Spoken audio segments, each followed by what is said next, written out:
యేసుక్రీస్తు ప్రభువారి గురించి రోమన్ చరిత్రకారుడు చెప్పిన విషయాలు. కొర్నేలియస్ టాసిటస్ అనే రోమన్ చరిత్రకారుడు 1వ శతాబ్దంలో 56వ సంవత్సరంలో పుట్టాడు.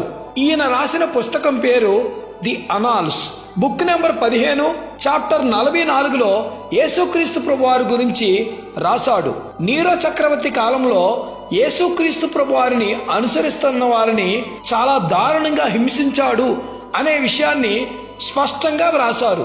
క్రిస్టియన్స్ ని ఆ సమయంలో చాలా క్రూరంగా బాధ పెట్టాడని రాస్తూ క్రిస్టియన్స్ అనే పేరు క్రిస్టూస్ నుండి వచ్చింది అని ఆయనే యేసుక్రీస్తు అని చెప్పారు. టైబేరియస్ చక్రవర్తి కాలంలో పిలాతు గవర్నర్ గా ఉన్నప్పుడు ఆయన సిలువ వేయబడ్డాడని చెప్పాడు.